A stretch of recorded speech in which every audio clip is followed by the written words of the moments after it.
Chapter 12 of Angel of the Andes, the story of St. Rose of Lima by Mary Fabyan Windeatt, the pride of Peru.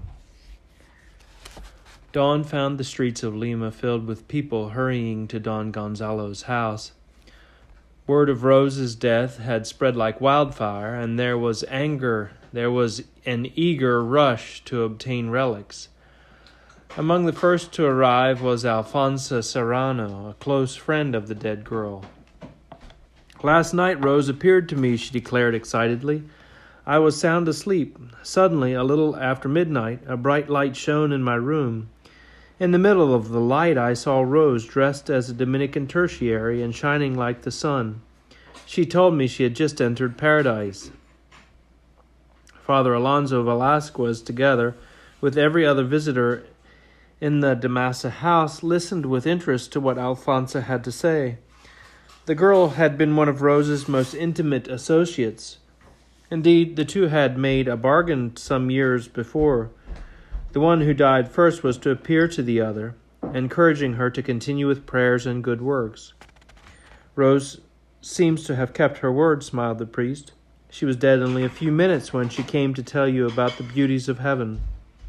As far as that goes, she appeared to several other people too, among them Dr. John de Castillo. All morning the crowd streamed in and out of the tiny room where Rose had died. Strangely enough, no one felt sad. The sight of the dead girl, her face more beautiful than they had ever seen it, filled them with joy. There was a strange fragrance, too, as of freshly cut roses and lilies, and it was everywhere in the De Massa house, but especially about the body.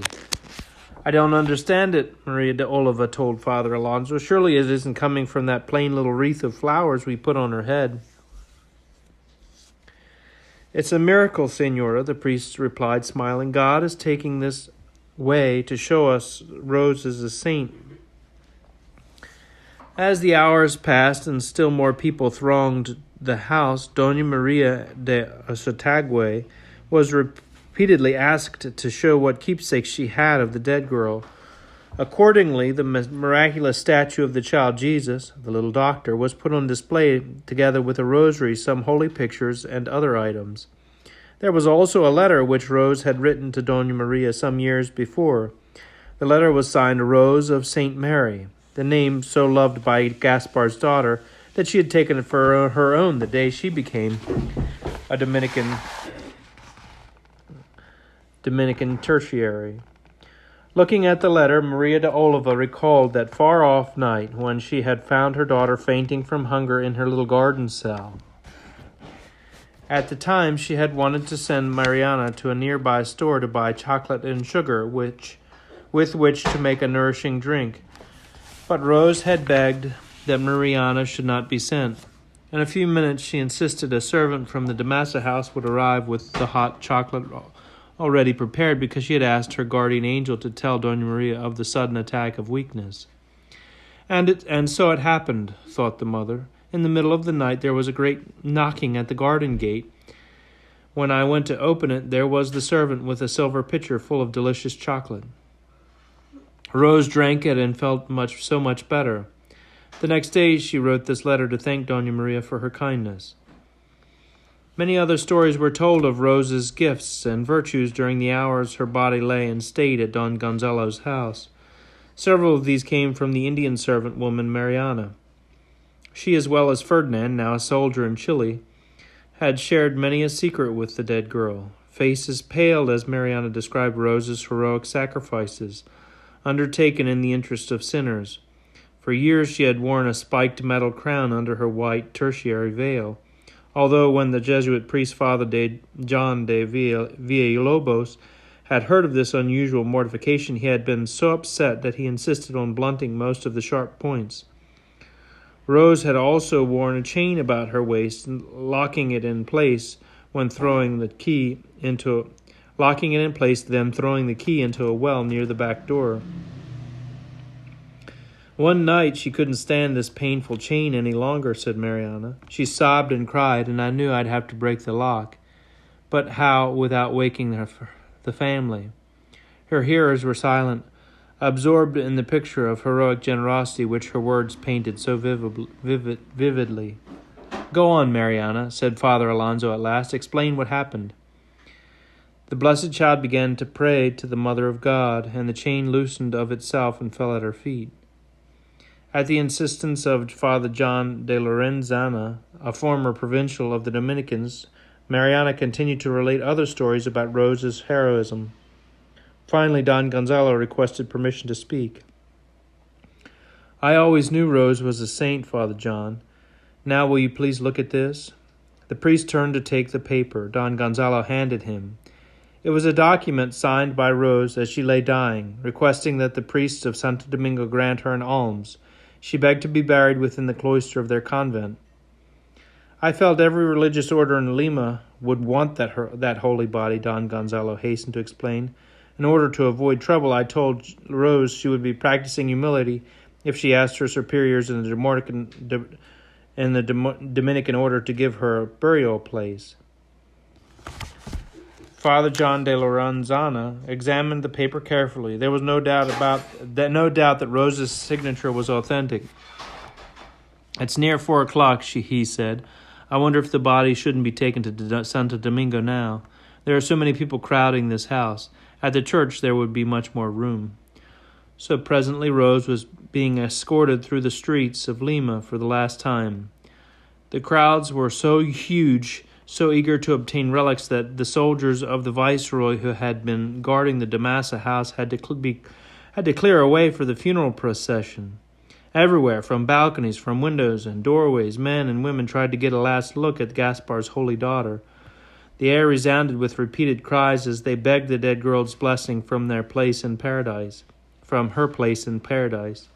Nor did anyone seem surprised that the 6 pallbearers were members of the Audiencia, that very important group of men which assisted the viceroy in matters of government. They knew that nothing was too good for La Rosita, their little Rose, who now was not only the pride of Lima, but the pride of all Peru as well.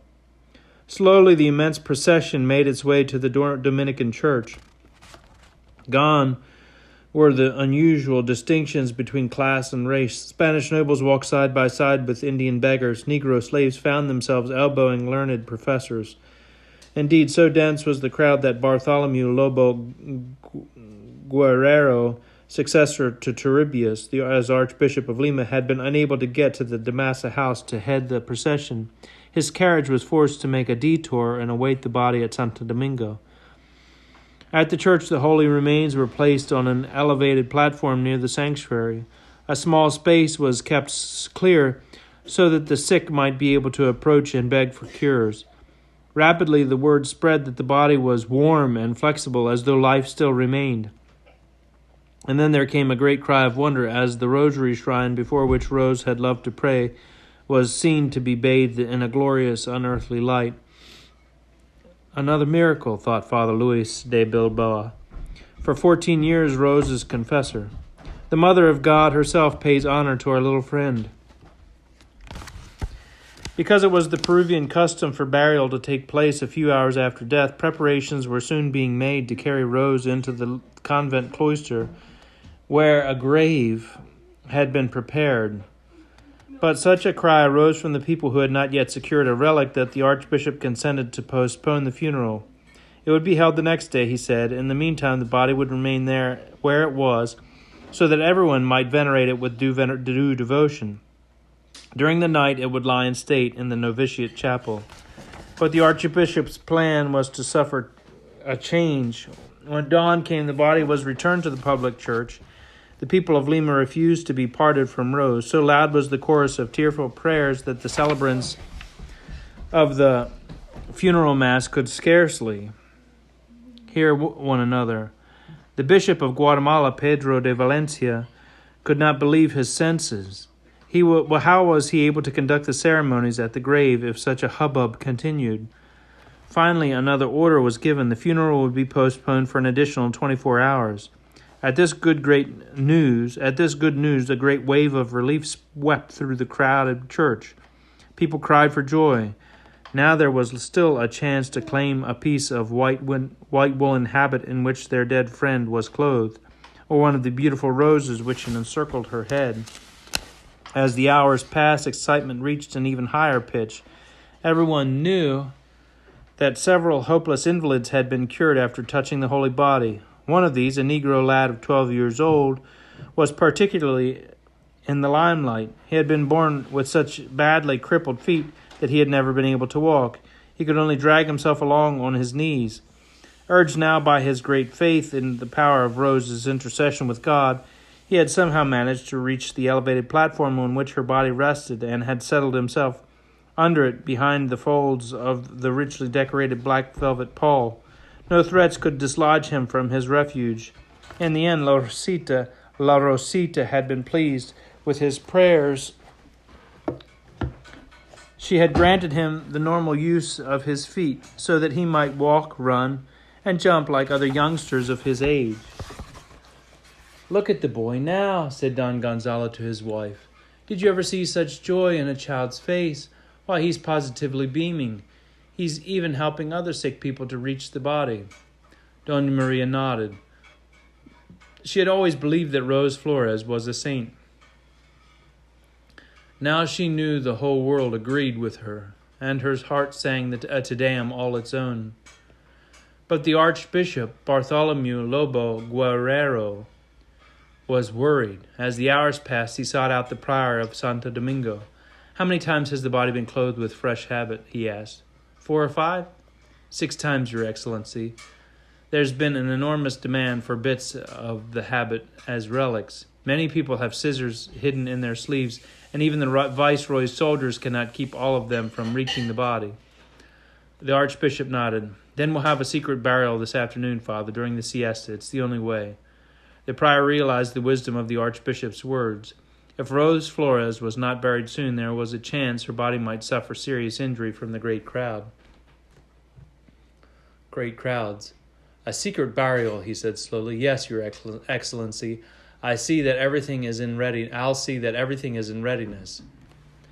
Promptly, at noon, the Dominican church began to empty. Soon each door could be locked and bolted. No one showed surprise, for it was the prevailing custom that everyone take a rest from 12 o'clock until 3. During these siesta hours, there was little activity anywhere. Churches and shops were closed, and the shutters on each house carefully drawn. But this day there was no siesta at Santo Domingo, nor did the fathers of the community go to dinner as usual. Instead, priests and lay brothers came in silent procession to the spot where Rose's body was lying. Tall wax candles flickered as usual, and there was the same sweet fragrance of flowers. Once more the onlookers' hearts marveled at the beauty of this young sister and Saint Dominic, who had been dead for 36 hours. "Blessed be the day you came into the world," thought Father John de Lorenzana. "Pray for us, little Rose, now that you are in heaven." The pallbearers stepped forward to take up their holy burden, and soon the procession had passed from the church into the cloistered garden of the convent. No sound was to be heard but the rustle of rosaries and the muted tread of the fathers. This last farewell to Rose was of necessity a secret affair, Yeah, lest I'm hearing scratches, like mini little scratches, like from rats and stuff in the kitchen. I don't know what's coming from. All right, I'll check it out. This last farewell to Rose was of necessity a secret affair, lest the citizens of Lima learn what was happening and attempt to storm the church. But it was joyful nonetheless. There was happiness in every heart as Gaspar's daughter was finally laid to rest. A girl had died. A new saint now walked the courts of heaven.